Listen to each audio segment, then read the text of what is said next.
Employment review committee এই কমিটিৰ ফালৰ পৰা আমি আমাৰ মুঠ 6জন সদস্য আছে। আমি কোকৰাঝাৰত CIT আৰু NTPC ভিজিট কৰিছোঁ। তেওঁলোকৰ লগত আমি কথা পাতিছোঁ। প্ৰথমে আমি গৈছিলোঁ NTPC CIT তাতো চোৱা হ'ল যে তাত কিমান মানে এমপ্লয়ী আছে, কি ধৰণৰ কৰা হৈছে, এই গোটেই কথাবিলাক আমি চাইছোঁ। তেওঁলোকৰ পৰা আমি প্ৰতিবেদন বিচাৰিছোঁ। 2 দিনৰ ভিতৰত তেওঁলোকে আমাক প্ৰতিবেদন দিব লাগে। আৰু এই সময়ত NTPC চালাকাটিত আমি অলপ সময় আগত ইয়াৰ বিষয়ববীয়াসকলৰ লগত আমি আলোচনা কৰিছোঁ।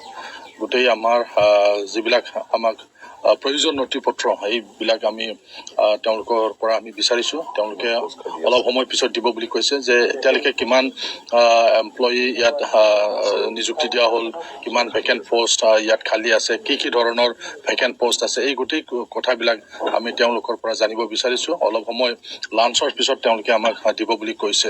তো ইয়াৰ পিছত আমি আমাৰ যি কমিটি এই কমিটিত আলোচনা কৰি পেলাই আমাৰ যি কৰণীয় প্ৰতিবেদন যি দিব লগা আছে সেই প্ৰতিবেদন দিম, যাতে ইয়াৰ ওপৰত চৰকাৰে বিহিত ব্যৱস্থা এটা লয়। ইমপ্লিমেণ্ট জেনেৰেশ্যন ক্ষেত্ৰত NTPC কেনেকৈ ৰেচপন্স দি আছে এই অঞ্চলত? চাওক, এই কথাটো আমি সুধিছোঁ যে আমাৰ বিধানসভাৰ দ্বাৰা গঠিত যি এমপ্লয়মেণ্ট ৰিভিউ কমিটি আছিলে, এই কমিটিৰ আগৰ সময়ছোৱাবিলাকত যি OM আছিলে, এই OM মতে ইয়াত এপইণ্টমেণ্ট দিয়া হৈছে না হোৱা নাই, সেই কথাটো আমি চাম।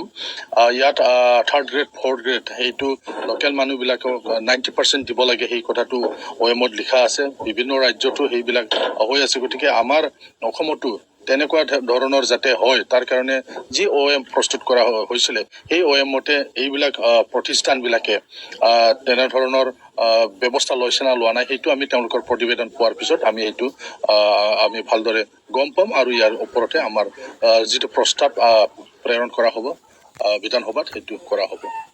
পাৱাৰ প্ৰডাকশ্যন ক্ষেত্ৰত কি ধৰণৰ ৰেচপন্স দিছে NTPC? চাওক, গোটেই কথাটো আমি আজিহে যিহেতু প্ৰথমবাৰৰ কাৰণে ইয়াত আহিছোঁ কমিটি হিচাপে, তো তেওঁলোকৰ প্ৰতিবেদনৰ পিছতে এইটো আমি ক'ব পাৰিম। এমপ্লয়মেণ্ট ৰিভিউ কমিটিৰ ফালৰ পৰা আপোনাক যোনে কৈছে যে আমি 6জন বিধায়ক আৰু চাব গ'লে এখন মিনি এছেম্বলি বুলি ক'ব লাগিব। আমি 3খন জিলা, আমাৰ কোকৰাঝাৰ, চিৰাং আৰু বঙাইগাঁও, আমি 2 দিনত আমি ভ্ৰমণ কৰিম। আৰু ইয়াত আমি দেখা পাইছোঁ যে আমি ইয়াত যিবিলাক মানে NTPC আৰু NTPC CIT দুটা আমি অনুষ্ঠান ইতিমধ্যে আমি ঘূৰিছোঁ। আৰু যিহেতু যোৱা সময়ছোৱাত এছেম্বলিৰ পৰা এখন OM ওলাইছিলে, কাৰণ অসমৰ বাহিৰে বাকীবোৰ ৰাজ্যত কি হয় যে 90% থলুৱাক নিযুক্তি দিব লাগে, যিবিলাক 3rd 4th গ্ৰেড মেনেজিয়েল পোষ্ট হ'লে ওপৰত হ'লে 80%। এই OM তেওঁলোকে মেইনটেইন কৰিছে নাই? কাৰণ আমি সদায় কৈ আহোঁ যে থলুৱা আমাৰ নিযুক্তি দিব লাগে, আমাৰ নিবনুৱা সমস্যা সমাধান হ'ব লাগে। এই ক্ষেত্ৰত এই অনুষ্ঠানবিলাকে তেওঁলোকৰ আমাৰ যিটো OM উলিয়াইছে বা অসম বিধানসভাৰ পৰা যিখন বা চৰকাৰৰ ফালৰ পৰা যিখিনি কোৱা হৈছে তেওঁলোকে মানিছে নাই, এইখিনি চোৱা হৈছে। আৰু এই বিষয়ে আমি তেওঁলোকে কথা পাতিছোঁ।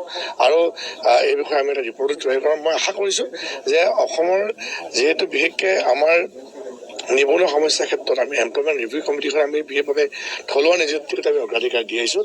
আগন্তুক সময়ত আমি সেইধৰণে কাম কৰি যাম, যাতে আমাৰ থলুৱা নিযুক্তিৰ ক্ষেত্ৰত আমি অগ্ৰাধিকাৰ দিব পাৰোঁ। যদি 90% যদি প্ৰদান কৰা তেন্তে তেওঁলোকে হৈছে কি যোৱা বছৰ OMখন ওলাইছে, গতিকে এতিয়াৰ পৰা যিখিনি হ'ব সেইখিনি তেওঁলোকে ইয়াৰ যিখন গাইডলাইনখন মানিব লাগিব।